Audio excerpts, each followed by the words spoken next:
আজকে সকালে খুবই ব্যস্ত ছিলাম, তো সেই কারণে কিন্তু আজকে বেলা ছাড়াই রুটি করছি, মানে কোনো খামির বেলাবেলি ঝামেলা ছাড়াই কিন্তু রুটিটা করব। তো কিভাবে করছি সেটা দেখতে হলে কিন্তু আমার পুরো ভিডিওটা অবশ্যই দেখবেন। সকালে উঠে কিন্তু রুটি খামির করা বেলাবেলি এইটা কিন্তু আমাদের গৃহিণীদের জন্য খুব একটা ঝামেলার বিষয়।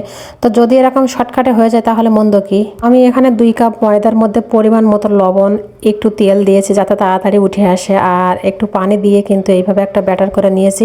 এই ব্যাটারটা কিন্তু খুব পাতলা হবে না, আবার খুব ঘন হবে না, একটু মাঝামাঝি রাখতে হবে, তা না হলে কিন্তু হবে না। তো এই যে আমি এখন কিন্তু রুটিটা দিয়ে দিচ্ছি, মানে এইভাবে 2 চামচ দিয়ে দিলাম। তো এটাও দেখেন যে মাশাআল্লাহ কত সুন্দর ফুলছে, এটাও কিন্তু ফুলে যাবে। তো একইভাবে কিন্তু আমি আর একটা রুটিও উঠিয়ে নেব। আর সকালে আমার মনে হয় যে ভাত খাওয়া খুব একটা ঝামেলার বিষয়। তো যদি এরকম হালকা কিছু হয় তো শরীরও ভালো থাকবে, আর সারাদিনটাও ভালো যাবে। আর ভাত খালি কেন যেন মনে হয় যে আমার আলসামিটা একটু বেশিই বেড়ে যায়, সপ্তাহে মনে হয় যে কাজ করতে ইচ্ছে হচ্ছে না, কষ্ট হচ্ছে, একটু শুয়ে থাকি, পরে করব, হচ্ছে হবে না, মানে এরকম নানান রকম। তো যাই হোক, এইটা করে কিন্তু দুপুরে রান্না করবো সেজন্য চলে আসছিলাম। ইরার বাবা যে বাজার থেকে লাউ আনছিল, একটু লাউ ছিল আর ঝিঙে আনছিল, তো সেই ঝিঙে আর লাউটা দিয়ে কিন্তু রান্না করে নিচ্ছি।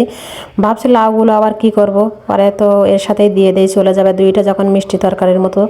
আর এদিকে কিন্তু গাছ থেকে পেঁপে পেড়ে আনছিল ইরার বাবা, তো সেই পেঁপেটা কিন্তু আমি কেটে নিচ্ছি। আর দেখতে পাচ্ছেন পেঁপেটা কিন্তু ডেসে গেছে, মানে প্রায় পেকে গেছে, রাখলেই কিন্তু পেকে যেত। কিন্তু ইরার বাবা বললো যেটা ডাসা পেঁপে রান্না করলে কিন্তু পেঁপে খুবই ভালো লাগে, আর এরকম ধরনের পেঁপে কিন্তু মিষ্টি মিষ্টি লাগে। একটা পাখি তো খেয়ে ফেলছে পেঁপে, সেটাও কিন্তু দেখিয়ে দিলাম। তো যাই হোক, এদের তরকারি কিন্তু হয়ে গেছে, এখন নামিয়ে নিচ্ছি। তো নামার পরে কিন্তু আমি পেঁপেটা রান্না করব, তো সেই কারণে মশলাটা করে নিচ্ছি। পেঁপে রান্না করার ক্ষেত্রে আপনারা কিন্তু একটা কাজ কখনোই ভুল করবেন না, আপনারা কখনোই পেঁপে কেটে ধুয়ে রাখবেন না। কারণ যখনই আগের থেকে পেঁপে কেটে ধুয়ে রাখবেন তখন কিন্তু পেঁপের ওপরে একটা পর্দা মতো পড়ে যাবে, ওই পেঁপেটা কিন্তু খেতে কখনোই কুমড়োর মতো লাগবে না।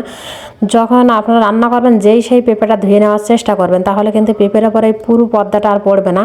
তো যাই হোক, রান্না করতে বসিয়ে দিয়ে কিন্তু ঘরের ভিতরে বিছানাগুলোও ঠিক করে নিচ্ছি। আজকে আমি এমনিতে একটু ব্যস্ত আছি, কারণ আমার দাদি শাশুড়ি এই কদিন ধরে কিন্তু ভীষণ অসুস্থ ছিল, আর উনি আজকে বাড়ি আসবে, তো সেই জন্য সব কিছুই তাড়াহুড়ো করে নিচ্ছি।